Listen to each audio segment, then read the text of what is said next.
Pastor John!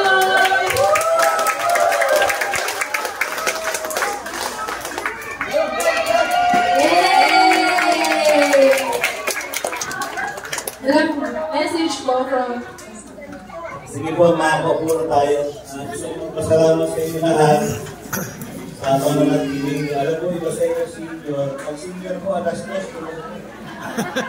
Maraming nag-film ko na nakabila ko. Nakikita din ako.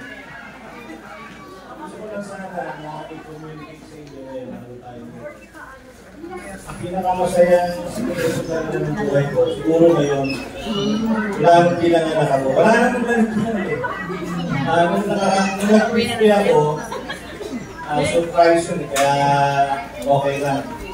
55, 60, 65. Hindi ko alam kung abot pa ako ng 70 kasi yung lolo ko nga namatay 72, father ko 71.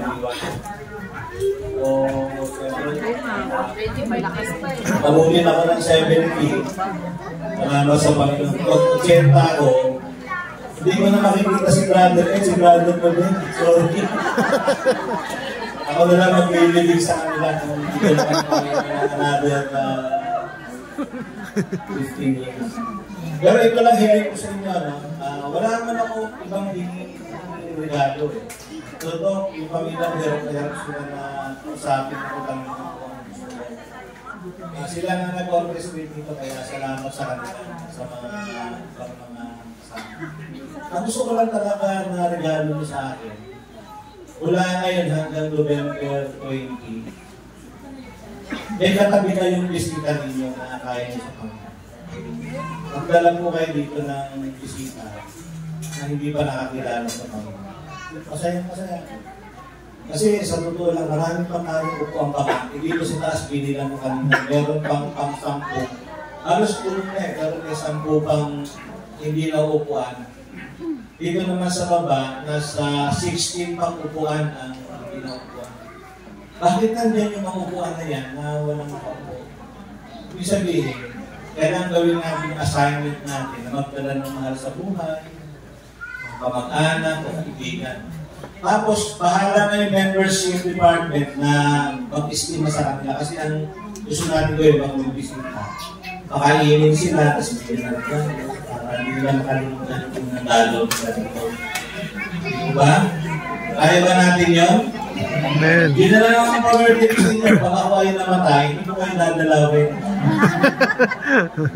Yun lang, masayang-masaya na ako kasi yun, sa simula yun ang aking inspirasyon. Yung makikita ng mga ligtas ng tao. Ang aking buong pamilya ay nakakilala sa Panginoon.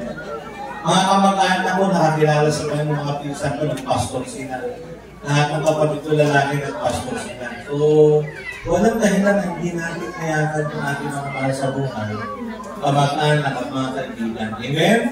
Dahil ang inyong DNA, alam niyo ba ang DNA? Dito ang DNA natin, tayo ay soul winner saka discipling church. Marunong tayo mag-akay ng kaluluwa. So, pagdunayan natin yan. Salamat po sa inyong pagmamahal. Salamat po sa inyong pag-stay ngayon. Para ipag-iwag yung aking karawan. July din po ang aking karawan. Kung nakakalimutan ha. Your greeting is good, but I think Gcash. kasi nanako ako yung aking matatanggap na regalo.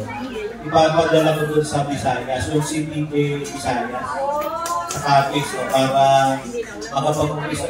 Ang sipag ng mga manggagawa doon. Ang bilis na dumami, pero wala silang pera. Kaya yung birthday ni Pastor Robert, padala ko ng panghanda niya. Masaya na sila. Kaya ulitin natin. Anniversary po nila ngayong araw na ito sa Capiz.